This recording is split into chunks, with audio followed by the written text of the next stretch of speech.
trouverez dans ces rayons les plus variés ce dont un jour vous avez tellement rêvé. Les Parisiennes du monde entier viennent y chercher tout ce qu'elles aiment et sont sûres de trouver. Où ça? À la Samar, la Samar.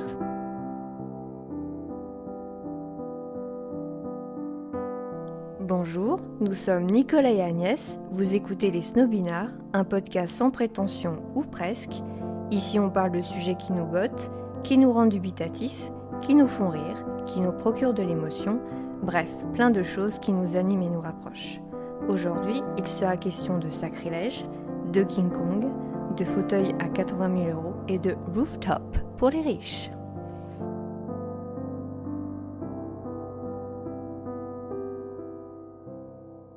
Alors, la Samaritaine, elle vient de rouvrir, on n'y est pas allé ensemble étonnamment, mais en tant que snobinard, on ne pouvait pas ne pas y aller. C'est vrai, ça a ouvert le 23 juin 2021, après 15 ans de fermeture. Putain, ils ont mis longtemps, les mecs. Ouais. Et qu'est-ce que je peux dire sur la Samaritaine, à part que je l'ai toujours vue en travaux. Je crois que j'ai commencé à sortir en 2005, dans mes folles années à Paris. Oui, j'ai à peu près le même souvenir de l'avoir toujours vu fermé ou en travaux. J'y suis jamais allé, ouais. Et ma mère m'en parlait, mais franchement, après, bon, oui, la façade, elle était cool, mais un peu... Mais comme les autres bâtiments qui entouraient à ce niveau-là, ouais. Et en fait, moi, je connaissais pas trop son histoire. Moi, j'étais persuadée qu'il y avait eu un incendie. Moi, je pensais que c'était un truc encore un peu plus glauque. Et en fait, non, pas du tout. Ça a été racheté. Et puis, il y a eu des soucis. Les mecs se mettaient pas d'accord. Et puis après, il y a eu la pandémie. Et du coup, je crois que la réouverture, c'était en 2011. Donc, pas loin de 10 ans de retard. Alors, la Samaritaine, pour la petite histoire, j'ai fait mes recherches. Et donc, ça vient du nom de la pompe à eau qui était située, ou qui est encore située, je ne sais pas si elle existe encore, en fait. Bonne question. Voilà. Entre le Pont-Neuf, parce que oui, la Samaritaine se situe en face du Pont-Neuf, qui est quand même, pour info, pour briller en société, le plus vieux pont de Paris. T'as quelque chose à dire, Nicolas? Je sens tes yeux qui pétillent. J'attends ta vanne. Il n'y en a pas, c'est très décevant. Non. Ouais. Donc, je continue la petite histoire de la Samaritaine. La Samaritaine a été fondée en 1870 par Ernest Cognac. Là-bas, je l'ai bien dit, parce que j'ai bugué l'autre jour. Ça a été donc racheté il y a quelques années année par le groupe LVMH. Voilà, donc. Merci Nicolas. Avant sa fermeture, il y avait 4 grands magasins. En fait, Donc à l'origine, c'était vraiment une petite boutique qui s'est étendue au point de manger tous les immeubles environnants. Tout à fait, ça faisait 48 000 mètres carrés. Et aujourd'hui, la Samaritaine... ne fait, entre guillemets, que 10 000 mètres carrés. Ce qui est déjà pas mal. Et qu'est-ce que je peux dire dessus? Au niveau de l'architecture, on est sur un style art nouveau et art déco, comme un peu notre grand magasin préféré, je pense, Nicolas. Le Bon Marché. Il a été réalisé par Jourdain et Sauvage. Voilà, 2 grands architectes... de cette époque. Okay. Voilà, je crois que j'ai... Ah non, c'est très important. Une dernière information que j'ai chopée sur le net, à savoir que le magasin principal a été inscrit au titre des monuments historiques. Voilà. D'accord. Le magasin principal, donc la partie qui est rouverte, où il y a aujourd'hui les escaliers et la structure en métal. Tout à fait. T'es intelligent, toi. Je sais. Effectivement, on l'a visité pas le même jour, du coup on a eu 2 expériences différentes, c'est-à-dire qu'apparemment j'ai loupé un endroit et toi t'as loupé une expérience que je vais raconter tout à l'heure. Voilà. Donc tu veux commencer? T'es rentrée par quel côté? Comment ça s'est passé? Moi, je suis rentrée par... j'ai vu un peu de la lumière et des gens, donc j'ai suivi le mouvement. par la boutique Loulou. Ok. La boutique Loulou, en fait, c'est quoi? C'est une boutique qui vend des articles... Des cochonneries pour touristes, j'ai envie de oui, dire presque. c'est ça, oui, C'est des très trucs, franchouillard, je trouve. Ouais, c'est un peu too much. Hein. Ouais, complètement. Voilà, En fait, on parlait du bon marché tout à l'heure, et au bon marché, ils ont des articles spécifiques qui sont une signature, on va dire, pour reconnaître le magasin. Et là, ça fait vraiment plus destiné aux touristes étrangers, où c'est plus mettre en avant les couleurs de la France, vraiment Oui, presque à jouer sur le cliché. le béret, la baguette de pain, Voilà. le drapeau tricolore, Edith Piaf. Donc, toi, t'as vu de la lumière, t'as vu du monde, t'es rentré. Moi, j'ai presque fait l'inverse. En fait, j'ai vu justement qu'il y avait la queue du côté de la boutique de Loulou. Ouais, mais tu sais bien que moi je suis basique, hein, donc C'est du ça. coup, tu sais, moi je me pose pas trop de questions. Et du Ah, coup, moi, je me monde suis dit, tiens, je vais aller là où il y a personne, je vais pas m'emmerder à faire la queue. Donc, je suis rentré par finalement ce qui s'est révélé être l'entrée principale. Ouais, parce que- Et là, quand on rentre, par contre, ça en jette pas mal parce qu'on se retrouve face à ces escaliers avec une structure métallique un peu façon Eiffel. Et on est enfin, on se retrouve sous la verrière où il doit y avoir à peu près 5 étages de mémoire. Et là, on prend en pleine tronche tout le côté spectaculaire architectural du Ouais, il y a bâtiment. l'effet waouh, quoi. Ouais. Et là, franchement, je pense que c'est l'endroit par lequel il faut rentrer. Oui, bah, ne faites pas comme moi, donc voilà.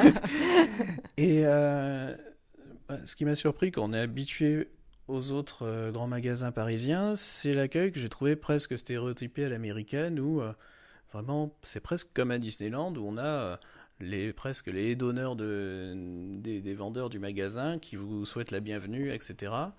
Et là encore, c'est très orienté, je pense, pour les touristes, et ça va presque en faire un peu trop. Oui, non, moi, on m'a pas calculé. Hein. J'ai pas une tête de riche, donc du coup, Non, mais je pense que c'est selon l'endroit où tu rentres, parce que Oui, c'est justement, vrai, la boutique c'est de vrai. Loulou, c'est pour les touristes, où c'est l'affiche avec le béret et la baguette Ouais. à 20 balles. Mhm. Et moi, je suis rentré et je me suis retrouvé au milieu des stands de marques de Je luxe. dis, oh là, lui, il a du pognon. C'est Il va sans doute. rentrer.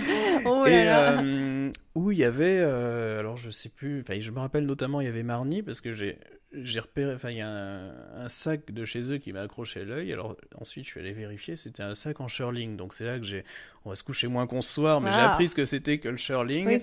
C'est donc une peau de mouton qui était récemment tondue, et voilà, ils en ont fait un sac qui est disponible en plusieurs couleurs, qui est une sacrée gueule. Et en fait, dans ce hall principal d'accueil, toutes les marques qui sont présentes, ils ont quand même eu des choix un petit peu osés pour mettre en avant les pièces les plus originales de la collection en cours. Ouais. Bah, écoute, moi, j'ai pas trop regardé ça, en fait. Je vraiment focus architecture, en fait. D'accord, ouais. Parce que je sais que j'ai pas d'argent pour m'acheter un sac, donc du coup, pour pas me faire En de même mal. temps, j'allais pas acheter un sac de femme non plus, hein, mais ça n'empêche pas de Bah, je regarder. sais pas, tu peux m'offrir un truc, espèce de radin. Non, mais c'est vrai que moi, j'y allais vraiment pour le côté architecture, parce que je sais que je peux pas m'offrir un sac Vuitton. Et donc ensuite, comme je me suis dit, je vais pas monter les escaliers tout de suite, j'ai continué l'étage où, et là je crois que c'est la partie que tu as loupé.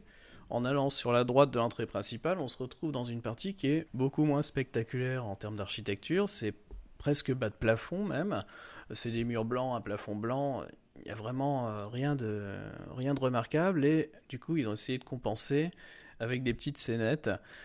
Par exemple, il y a un endroit qui est dédié à l'Orient Express, où ils ont ramené du mobilier qui ressemble à ce qu'il y avait dans le train. Il y a un wagon couchette qui est reproduit. Et encore un peu plus loin, il y a une scénette qui a été faite par Vuitton. Donc c'est LVMH, le propriétaire. Donc voilà, Vuitton a son propre espace parce que ça fait partie du groupe. Et là, je suis tombé en arrêt devant un fauteuil suspendu en forme d'œuf. Et il n'y avait pas le prix indiqué, donc bon, on connaît tous la célèbre maxime qui dit si le prix n'est pas indiqué, enfin si tu demandes le prix, c'est que tu n'as pas les moyens de te le payer. Et bon, comme je suis têtu, j'ai quand même voulu chercher, donc j'ai regardé en direct sur internet, voir combien coûtait le fauteuil, il était à 81 500 €. Donc en effet, voilà. Et ensuite, donc, on continue. Donc ça, c'est toute cette partie qui mène vers la rue de Rivoli. On se retrouve ensuite avec un espace qui s'appelle le Lab, où c'est une partie qui est un peu séparée dans une... j'ai pas envie de dire une coupole, mais un bâtiment un peu arrondi, où il y a des nouveaux créateurs, avec une zone un peu plus streetwear, et un espace un peu arty où il y a des lithographies, des photos à vendre. Et là, on se demande, mais est-ce qu'il y a un seul artiste sur Terre pour tous les magasins ou les centres commerciaux? Parce qu'on se retrouve avec une sculpture de Xavier Veillant, donc qui est magnifique. Hein. C'est Oui, une enfin, femme c'est japonaise en bois. Mais magnifique selon ton goût. Parce que moi, j'ai pas trouvé ça renversant, bah personnellement. oui, mais en même temps, tu l'as loupé ce coin-là, donc Non, parce non. que non, c'est pas ce qu'on. Mais il y avait une passerelle ou pas? Il y avait une passerelle, ouais. Eh bien, écoute, non, je ne l'ai pas loupé, apparemment. Ça ne m'a pas marqué, mais on n'a pas eu le même œil. Parce D'accord. que moi, j'ai fait l'expérience King Kong. Mais toi, tu as plutôt regardé le côté C'est artistique. Et ça, moi, ouais. c'était un petit peu le Tagada de soins ludiques, en fait. Hein, voilà. Et du coup, c'est Xavier Veillant aussi qui avait fait les décos à Beaugrenelle juste quand ils ont réouvert le centre commercial. Donc Les boules noires? les boules, ouais, enfin c'est les espèces de boules. Enfin, j'allais dire boule à facettes, c'est pas une boule à facettes quand même dans les boîtes de nuit, mais c'est une boule qui est, ouais, avec des pans coupés, comme la plupart des sculptures de Xavier Veillant où en fait il y a, c'est une sorte de, on va dire, de pixelisation en 3D, Putain, c'est beau ce que tu dis. n'est-ce pas? Xavier Veillant, ça t'a pas fait vibrer, mais toi, tu m'as parlé d'un truc que visiblement j'ai loupé avec King Kong. Alors, qu'est-ce que c'est que cette histoire de King Bah, Kong raconte? alors, c'est super, c'est une expérience immersive où on est transporté, on va dire, dans une pub de 1974 de la Samaritaine. C'est King Kong qui envahit Paris et qui, comment dire, euh, arrive à la Samaritaine. Et on est dans une main verte et on doit se débattre dedans. Et après, il y a un petit film qui est généré et on peut l'envoyer sur ses réseaux, quoi. Ah ouais, c'est marrant, bah, Et j'ai loupé voilà, ça. Mais maintenant que tu me le c'était dis, j'ai le très très souvenir sympa. de voir cette image. Alors, je pense que ça devait être issu de la pub de King Kong accroché à la coupole de la Samaritaine, là au-dessus de la Seine. Bah voilà, bah écoute, donc c'est un des spots publicitaires. Alors malheureusement, ça s'est terminé le 31 août, mais je pense qu'ils vont peut-être en refaire. Ouais, j'imagine qu'il va y avoir des animations régulières pour donner envie aux gens de revenir. Et donc, voilà, alors ça c'est ce qui se passe sur le rez-de-chaussée, le premier étage. Et ensuite, quand on monte dans les étages, donc moi j'étais... bah, du coup, j'ai emprunté les escaliers principaux parce que je me suis dit que c'est là que ça devait être le plus spectaculaire. Et là, il y a quand même une petite déception, c'est que déjà les étages sont de plus en plus petits. Et ensuite, on est toujours assez bas de plafond, je trouve.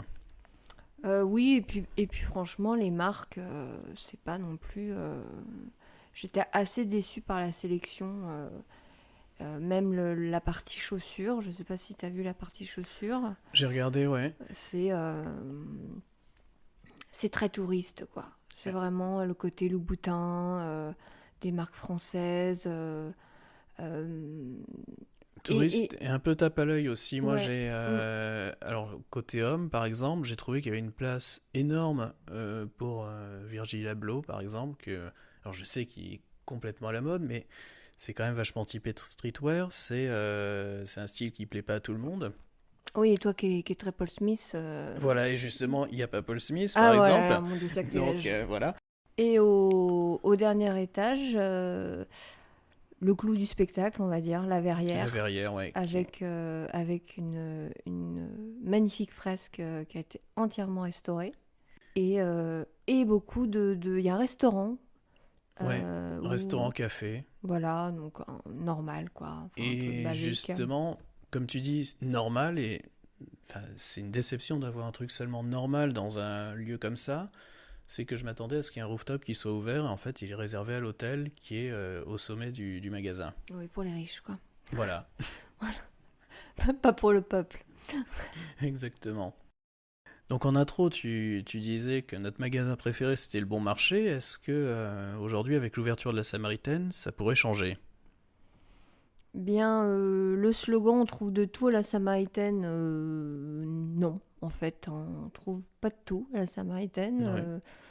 L'offre est pas dingue.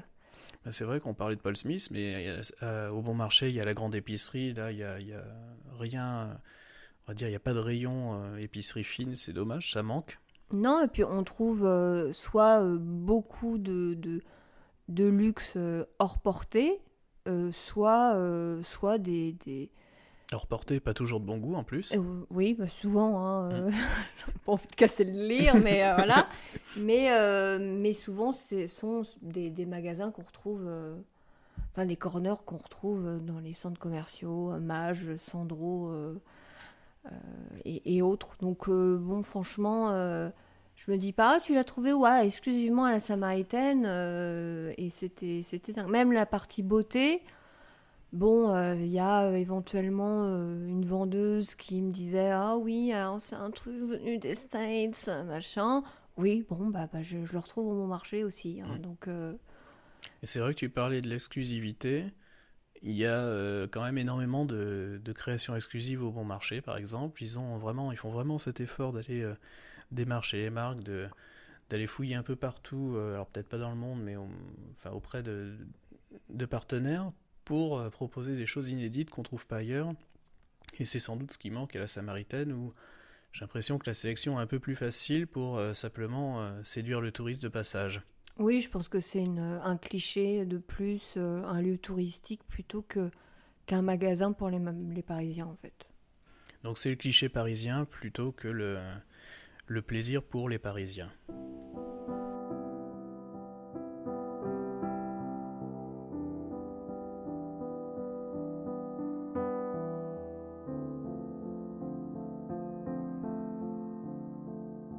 Merci beaucoup d'avoir écouté jusqu'au bout un des premiers épisodes de notre podcast, fait avec amour et non sans quelques maladresses, mais comme on dit, c'est en forgeant qu'on... Oh ta gueule! Si vous avez aimé l'épisode, n'hésitez pas à le partager, et si vous n'êtes pas convaincu, faites comme si vous ne l'aviez jamais écouté.